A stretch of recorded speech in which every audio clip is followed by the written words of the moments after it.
The first comment I got is from P.D. Hendricks. Thanks for all the videos. I sold 8 cards my first week for over $100. Over trend in all my metrics due to your advice.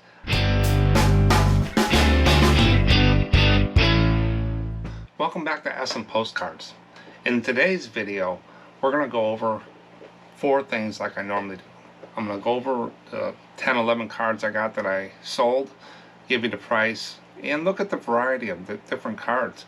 Today I got a lot of cards that sold out of earlier boxes that I listed years ago, and I'll go through those. And then the special topic, we're going to talk about stadium postcards, sports stadiums. Anything with Postcard Stadium on there. They're not bad. I think the sell-through rate does pretty well with those, and we'll see those after I do the Whatsolds. And then I did a poll. The polls come out on every Saturday between 9 and 10 a.m. Make sure you're subscribed, and you can see those when they come out and participate. This one was, do you sell postcards in an antique booth? And I got some comments from people. Different ways of looking at it. Is it a dying thing? Who makes money though? People that run the mall or the people in the booth? Me, I like to buy postcards from antique booths a lot. I do pay up, but they're already curated and I can find out the ones I'm looking for. And then I got three or four viewer comments. These comments come in from email, YouTube, etc., and I go over what other people are saying and I give my opinion on those as we speak through it. That's my favorite part of the video. So stick around to the end and you'll see those and you get a different perspective on some things, what people or other sellers are saying and their comments as well. I sold 11 cards today on eBay. I only sell on eBay now. I don't do HIP and all these other ones. But I also have a little Ko-Fi store, and I always talk about this because it's a good deal for resellers. I try to keep the prices way down in there. It doesn't make a lot of money. If it breaks even for the year with just a little extra to add some more items, I would be fine with that. It doesn't take a lot of time to manage and stuff like that. But one of the things I have in there, you can get this for free and download it and print it out yourself, or you can purchase this card like Kent did. This is the stamp box. What this is a card just formatted and printed out. It's stamp box, and for the real photo postcards and stuff, it has the different types of stamp boxes and the dates. So if you have an ASO stamp box with squares in all the corners of the stamp box, it's 1927 to 1940. If you have EKC stamp box, it's 1945 to 1950. So it gives you a little bit of dating on some of those cards that don't have any information. And Kent purchased this. It's on a postcard back card, and I'll put that in a sleeve and put it in an envelope. Now you can print these out for free at the Ko-Fi link that I put below, or you can get this card. And what I do is I put them in a rigid holder. One side I have the error card. I have a card with all the errors, and then one card with the stamp box, and I just flip them over because I'm not good with dates. I forget them. So I'll put that in the mail. That's only $1.50 for me to print this out and mail it to you. So it's now, don't make a lot of money on it, but it pays for the card, me to get extra cards, the ink, the time, and stuff like that. So I throw a stamp on it and throw it in an envelope for you for $1.50. Or like I said, you can download it for free. But there's the error card and the stamp box card as a reference. So just go to the shop and look under postcard reference tools, and you'll find it. So let's get into the different cards I sold. Now the first card got a bunch of Native Americans, and I always list these, and this one wasn't in the best shape. It's got a nice crease in the corner. It's called the Last Horse Chief is what it is, and I did find some comps on this, and this sold for full price $12.65. Undivided back. It was posted in 1904. It's not in too bad a shape for that time frame, but that was a pretty neat card. So $12.65. Next card was from a special buyer. Every once in a while I read comments and stuff where people have sold stuff to movie prop houses, museums, and different places like this. This guy purchased Vice President Fairbanks' home. And this was posted in 1907. It's an undivided back. It's in Indianapolis, Indiana is where this home is. I did a little research, and everybody's saying, well, who's Vice President Fairbanks? So Vice President Fairbanks was Charles W. Fairbanks. And Steve, Memphis Blazer, our resident U.S. President historian, you probably appreciate this, my homework on it.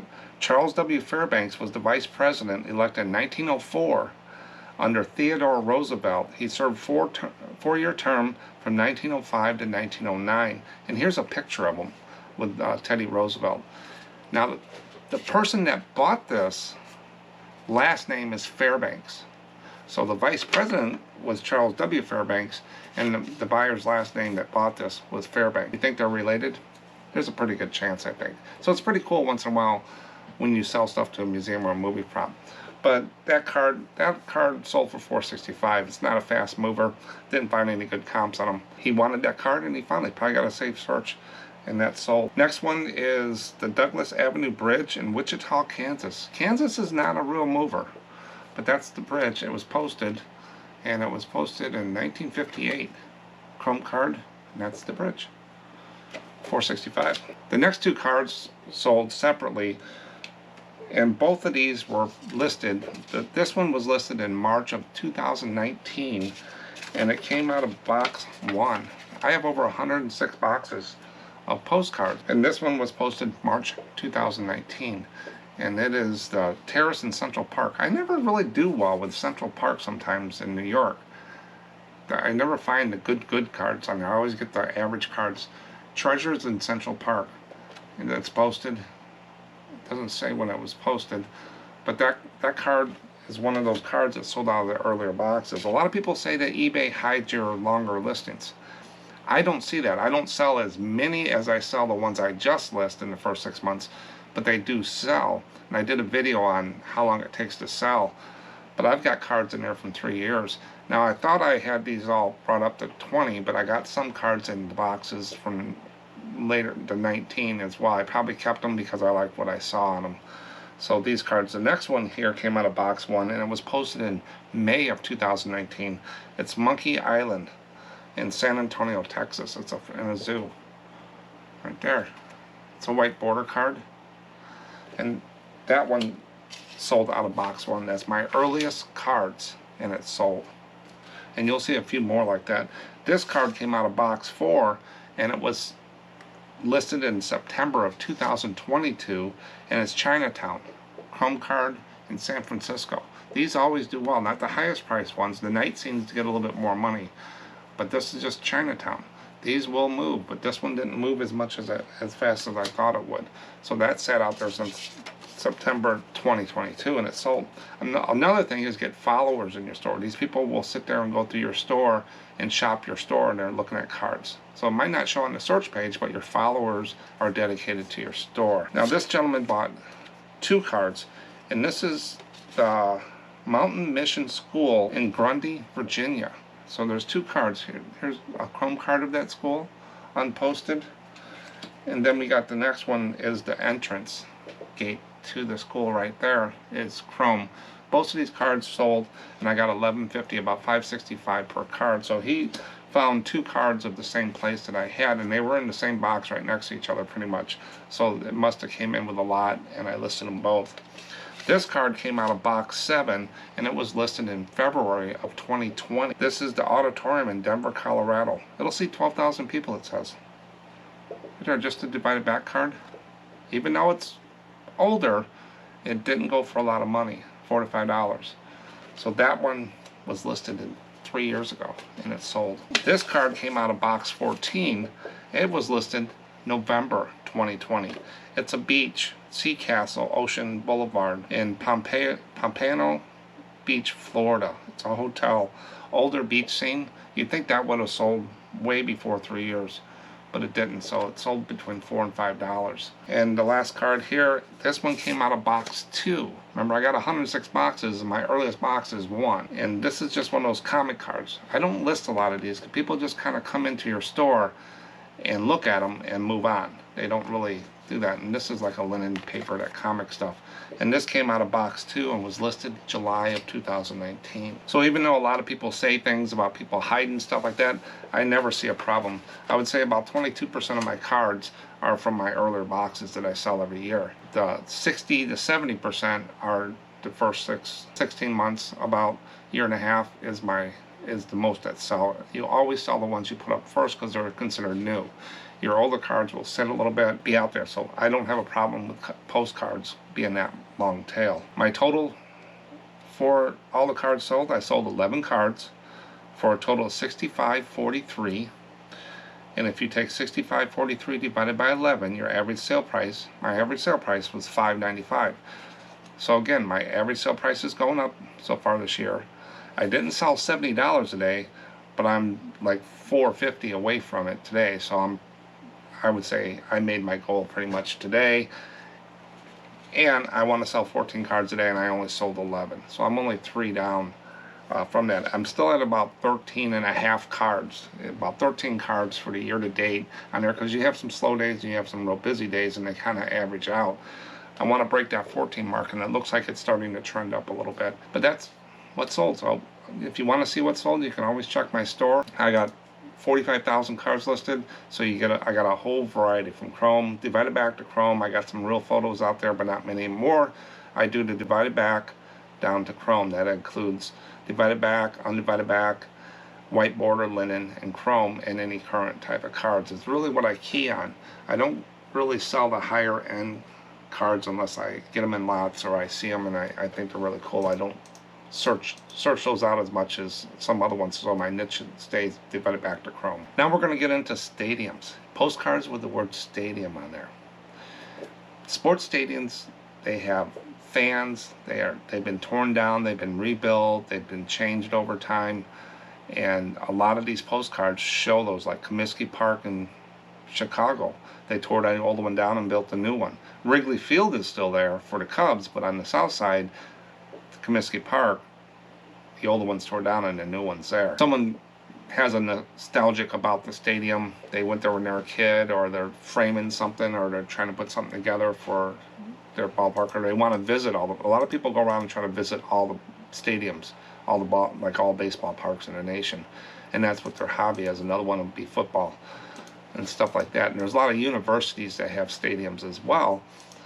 But I'm going to go ahead and give you some history and some information about stadiums, and while I do that, I'm going to show you some postcards with stadiums on them that I found. Stadiums are monumental structures. They're huge, that serves as iconic landmarks in cities around the world.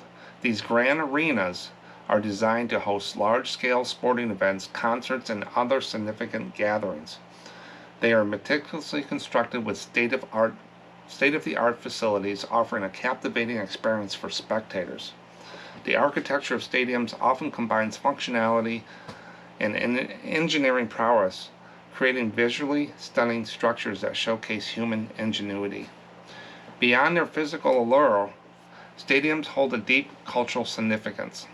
They become the backdrop for historic moments in sports and entertainment, etching themselves in the collective memory of a community. The roar of the crowd, the electric atmosphere, and the intense emotions experienced within the confines of the stadium are unparalleled. These venues foster a sense of unity and camaraderie, bringing together people from all walks of life and rally behind their favorite teams of artists.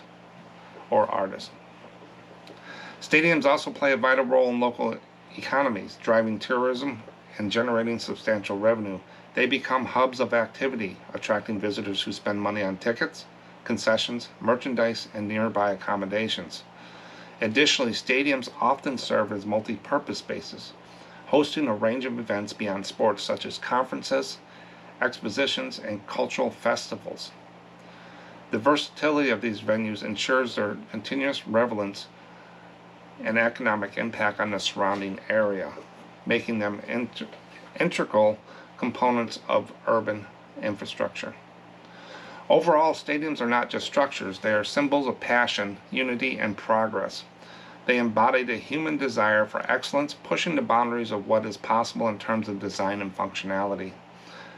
These awesome, inspiring arenas bring communities together, creating lasting memories, and contribute to the vibrance of cities. Whether it's the grandeur of their architecture or the energy they radiate, stadiums have a lasting impact on the lives and people who encounter them. Now I got 4 other facts here about stadiums. Stadium postcards are highly sought after by collectors. They capture the essence and history of the iconic stadiums around the world, making them valuable pieces of memorabilia collectors. From baseball parks to soccer arenas, stadium postcards provide a visual representation of these sporting venues. Stadium postcards often showcase the architectural beauty and design of the stadium, so you'll see that on the postcards. Close-up shots or overhead, a lot of overhead views. They can offer a glimpse into the past, illustrating how stadiums have evolved over time. These postcards can feature both vintage and modern stadiums, highlighting significant landmarks in the sporting world. Stadium postcards also not only represent sports, but also embody cultural significance. They can depict the local traditions, the team colors, and fan culture associated with a particular stadium.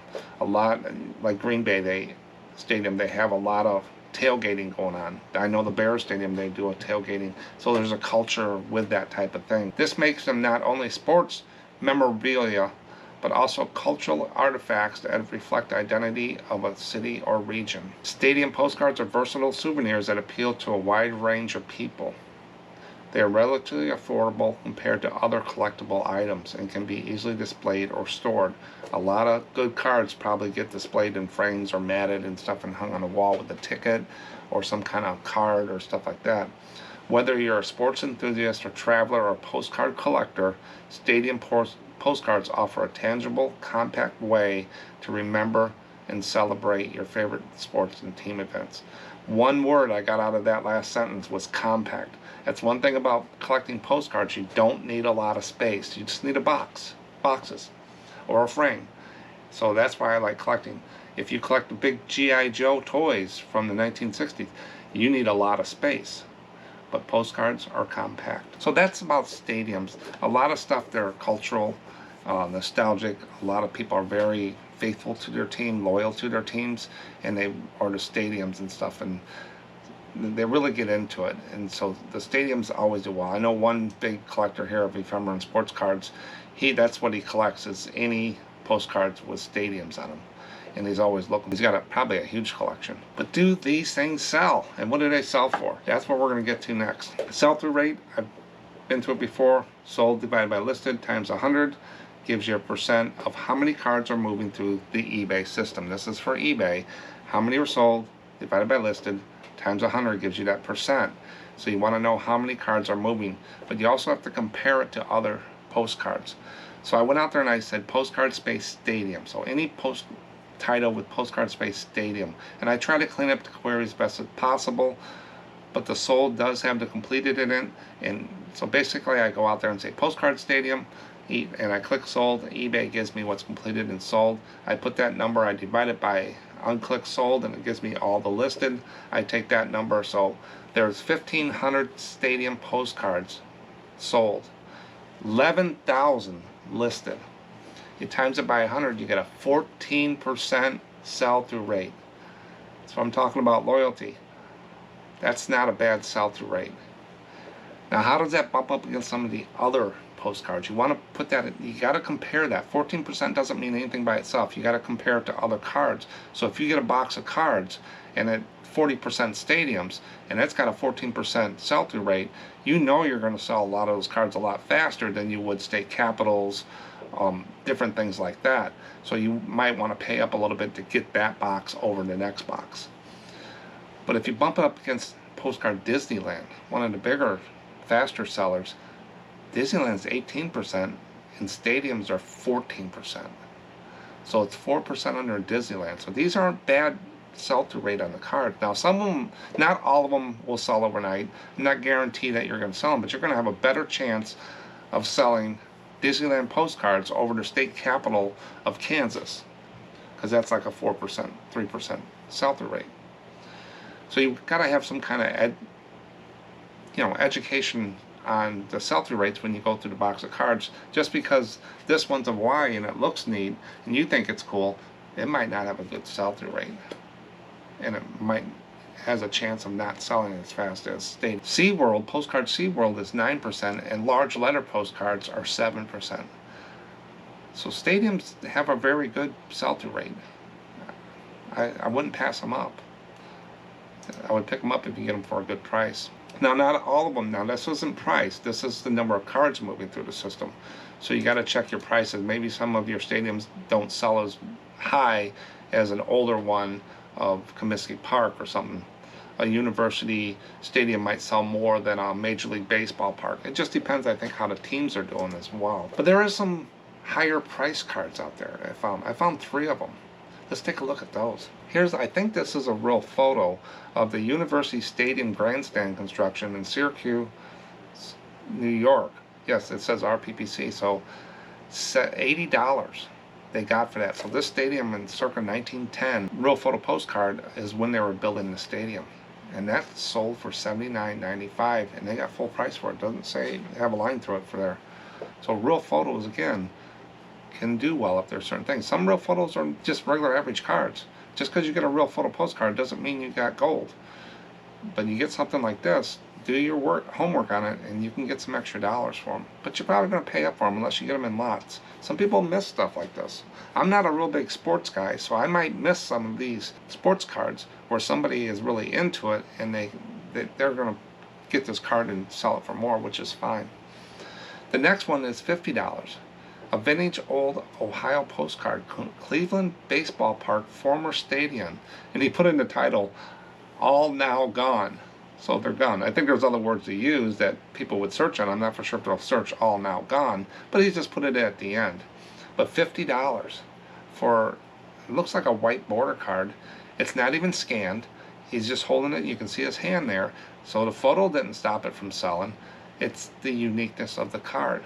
So just because you have a scanner doesn't mean you're going to sell cards. It's going to give a better presentation, but this card's still sold. You never know. And then other higher price ones that sold. This one sold for $50. 1910, new baseball stadium and park, Pittsburgh, postcard. And then he put parentheses, Forbes Field.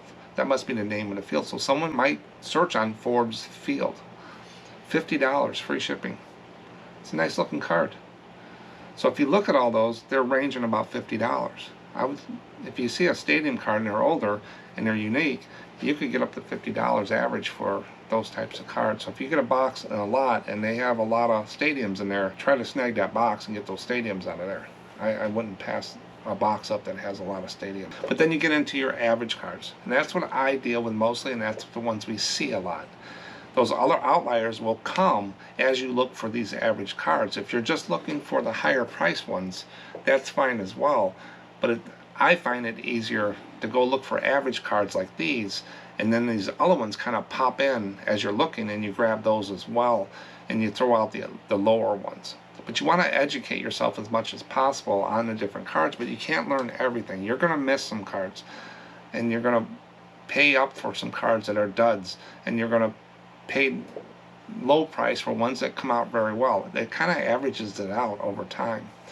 But here's a set of sold high. I just went into eBay and I said, give me any postcard with the word stadium in there, and sorted by high, and I picked out these. This one sold for $30, Yankee Stadium. Looks like a divided back maybe, but $30 for that card. And then you got the next one, they took a best offer on $30, probably got $25 to $27 for it.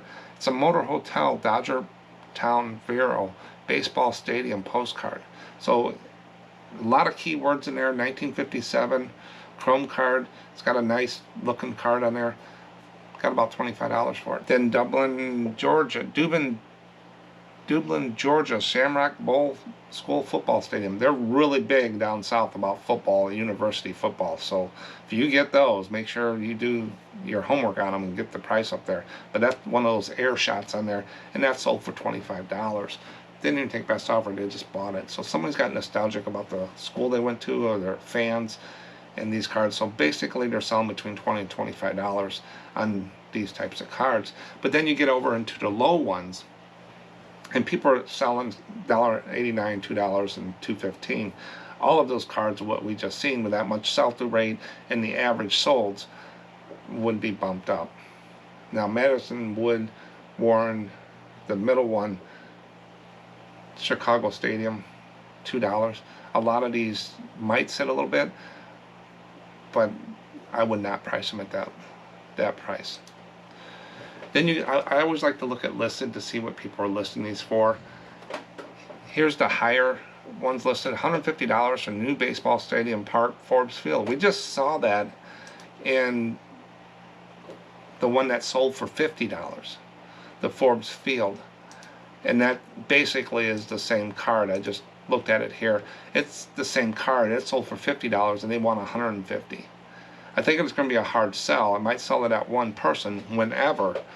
But if the comps are saying 50 and you put 150 on it, even though and there's no best offer here, it's probably going to take a little long unless there's something in this card. So you don't have to stay with the comps. You can price it whatever you want. But the way people do it is they look at the low, look at the high, look for an average, and they kind of go, if they want to go a little above average, give them room for discounts or offers, or they try to undercut. It's whatever your system is, whatever your plan is for cards. But that's a 50 to me. But just by looking what I saw here, I would say that's a $50 to $60 card is where I would start off at, and that way I would move the card. Otherwise, you're going to sit on this card, and it's just going to sit there. It might sell. I'm not saying it won't, but I want to move cards. I want to move my inventory, and if I lose a couple bucks, I'll lose a couple bucks. If I gain a couple bucks, it's fine. But you want to move cards. If you want to wait out every dollar, then you're not going to get the cash flow coming in. But sometimes you have cards like this, you want to wait it out. It's whatever you want to do. But you got to have a good mixture to get the cash flow. So, but $150 I think will be a harder sell than some of them out there, especially some of the lower ones. Then you get the next one, Murray, Kentucky University. Here's another one, south one there. They want $95 for it. Looks like a Chrome card from the 59. That's not for sure if that's a $95 card, when we're seeing the other ones sell between $20 and $25. But you never know. They can price it whatever they want. University, North Carolina, Dean Smith, Tar Heel Stadium, $65, $64.90. There's not an aerial shot on this. Not a lot happening. Is that building still there? There's a lot to the card, but I still think these are priced a little higher than I would, but I haven't done the homework on them like people do. But you want to be careful with them. Don't overprice yourself, but don't underprice yourself. Get what you need for the card and go from there. Don't go under a certain level. And that's how I price them. I look for the comps. I look around. If I get a card I don't know anything about, and I think it's very special, I put it to the side until I find something about it. If I just throw it up there and throw some guess up there, then I end up doing that. Sometimes they'll sell, but I might have lost a few dollars, a lot of dollars. So if it's a lot of dollars going to lose, don't want to do it. But it's just a dollar here, 50 cents here, I'm not going to wait it out. I'm going to sell it. Then you look at the listed low.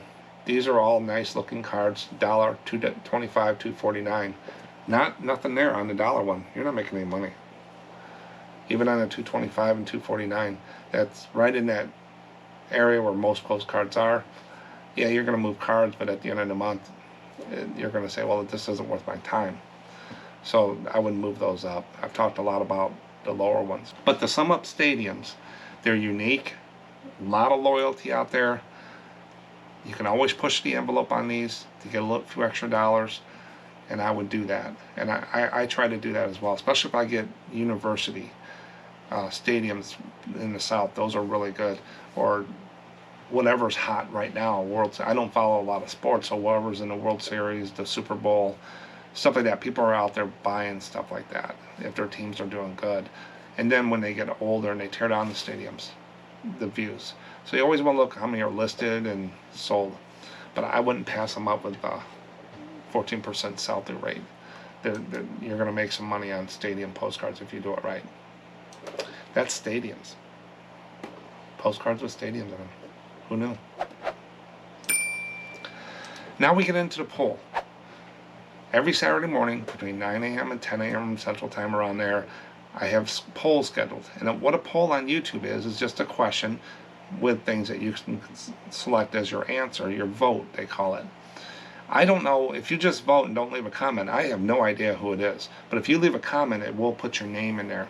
And if it's on YouTube, I could put your name in the video. If you want to send me a question, you can always send me something or a comment to comments at contact at SMPostcards.com, and I'll treat it more privately and not put the name out there or put out there unless I ask or you said it's okay. But this poll was, do you sell postcards in an antique booth? I get a lot of questions saying, I cannot believe that you buy postcards from an antique booth. I never thought about that. They're too expensive. Yeah, they are. But you can find some very unique cards. But I find a lot of motel cards. One place I spent $300 to $500 in, I was going to booth, and they're having these motel cards and everything for like 25 cents.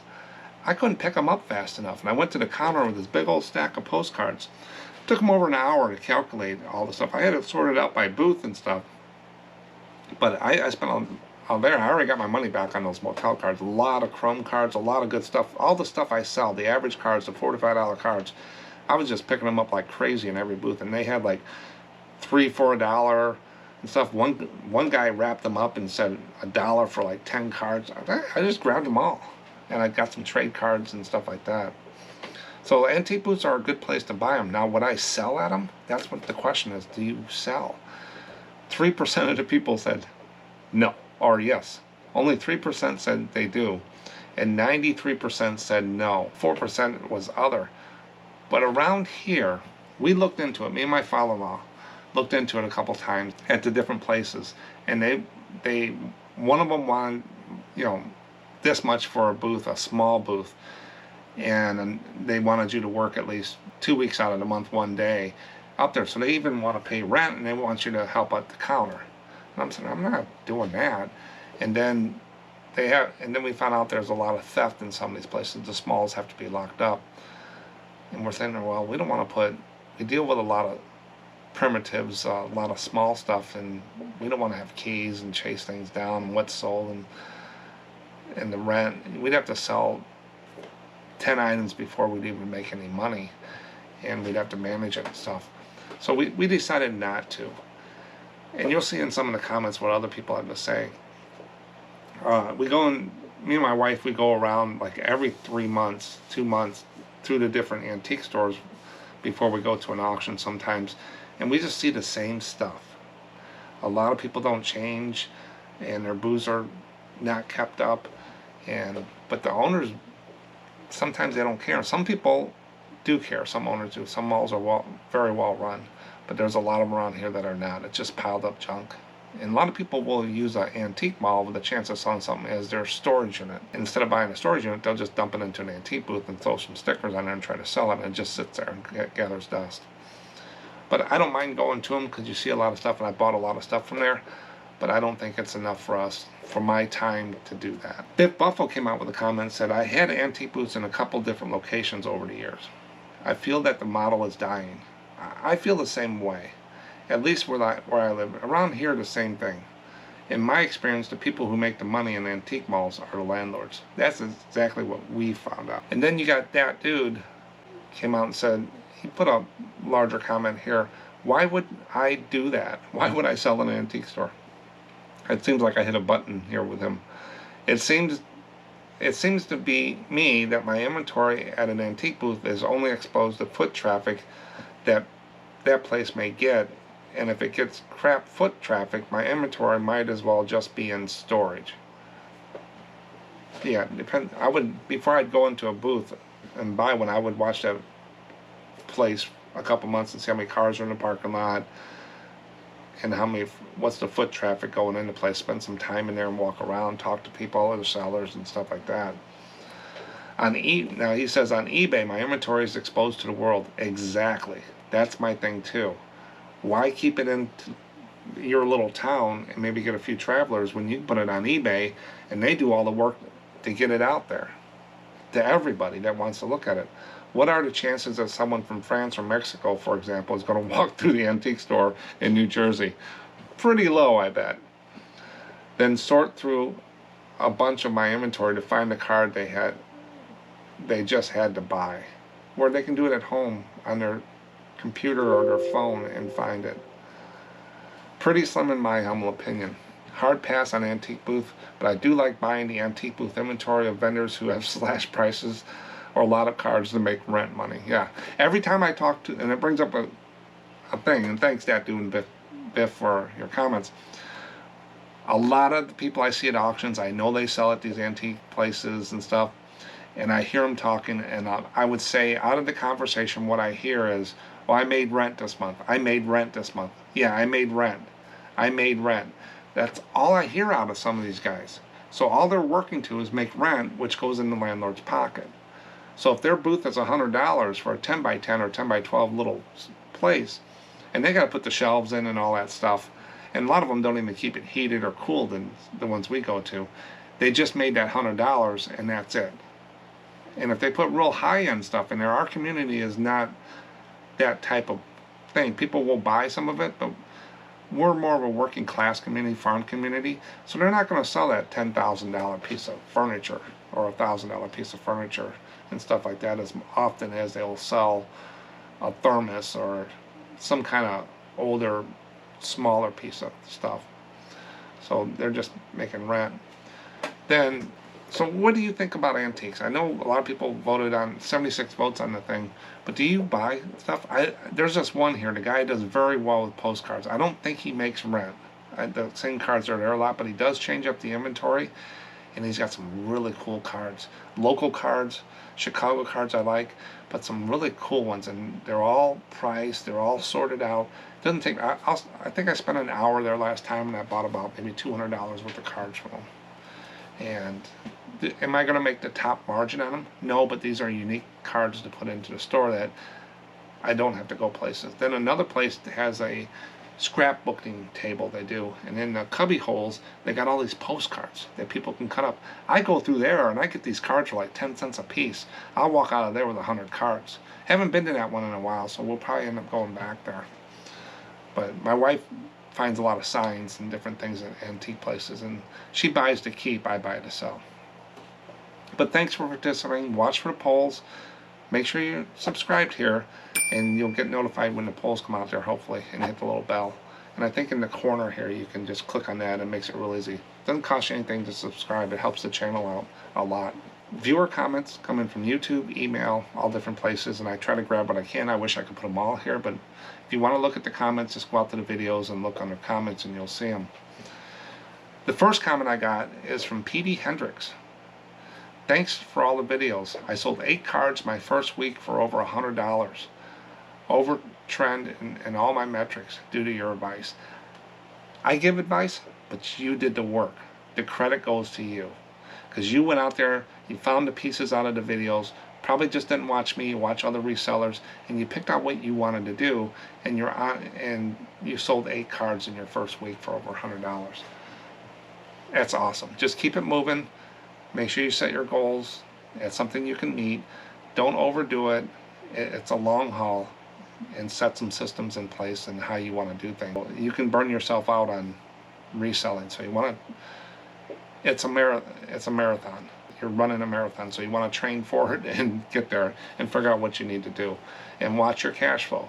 Get a nice mix and variety of cards in there. Unless you want to niche into something, if you want to just do RPPCs, if you just want to do Chrome cards, if you just want to do Stadium cards, find some things you want to do, and then buy some lots of cards and go through them. Put your first 1,000 cards up, and you're going to learn so much. But if you got any questions, Petey, just put it in the comments or send me a question, and I'll see if I can answer it. If not, I can probably find someone to answer your question.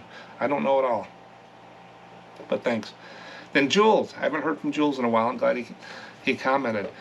And he's a longtime viewer of the channel.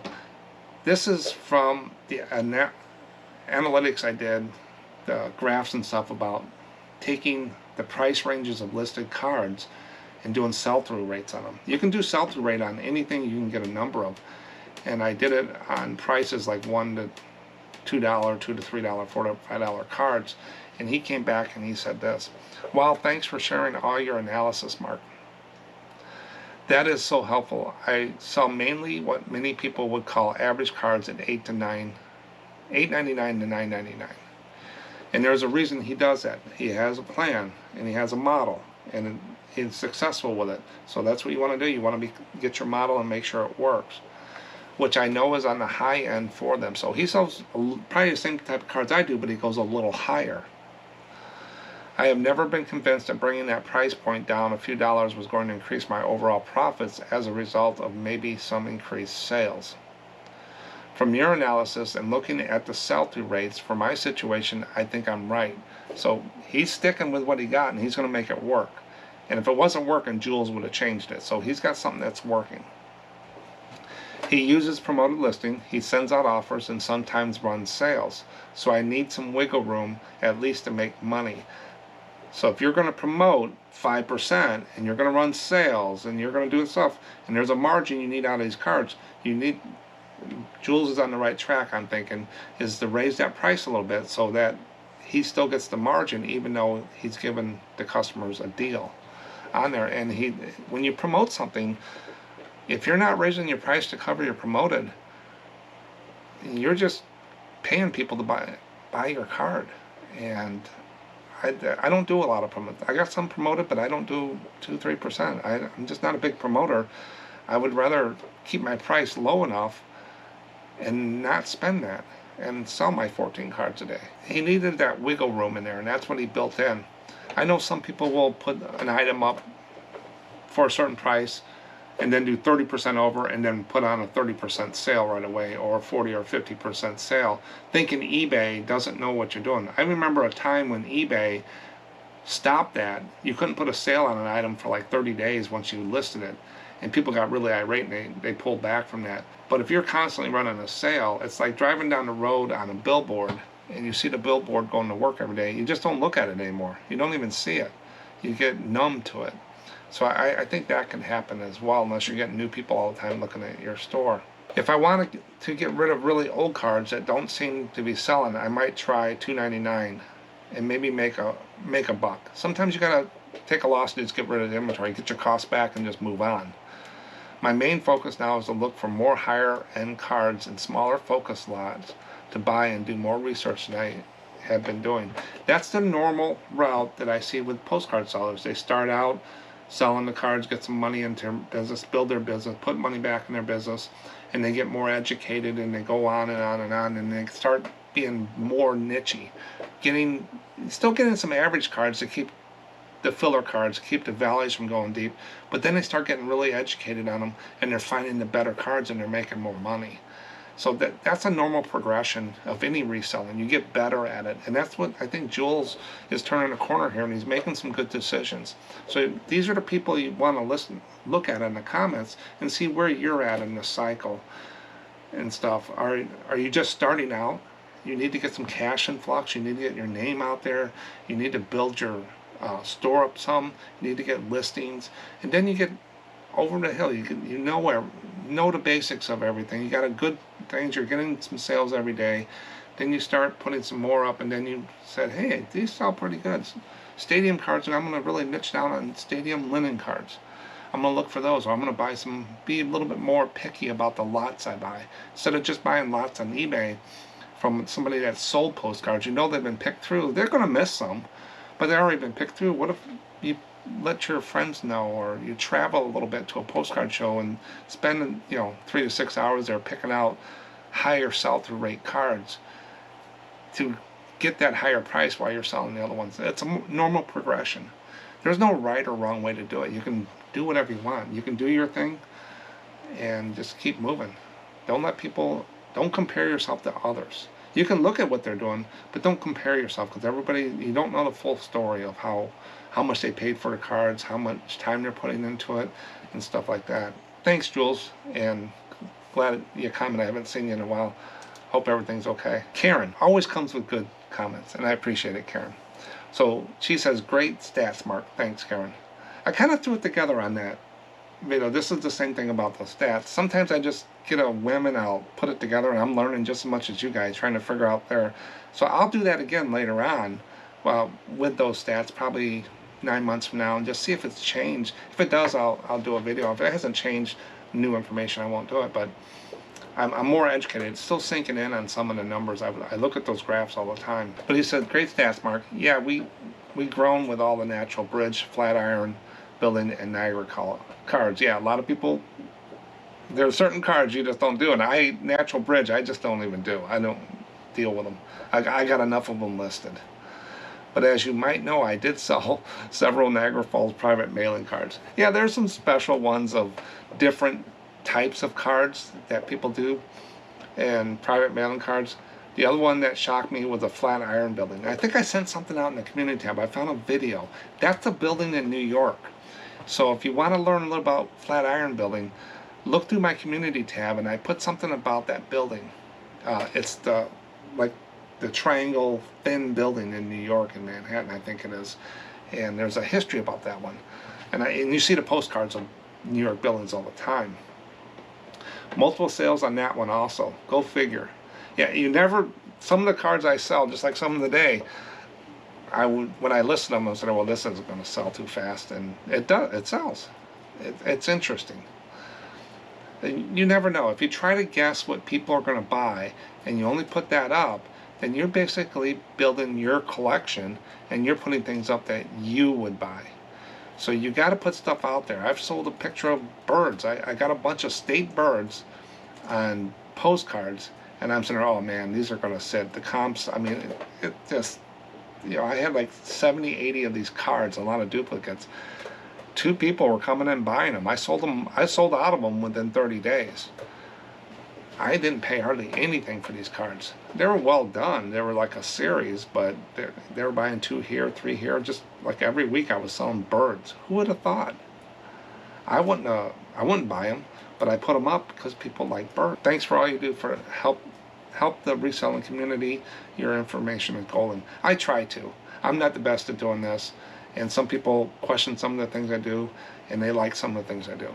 Just like everybody. It's a mixed play, but I try to show people what I do and then get other people the way to do it so they can get a system, get a sustainable, repeatable processes to make it fun. So they're not living at their computer every minute or on their phones worrying about it. They're making money doing this and they're buying more postcards. Some people do it for hobby, some people do it for a living.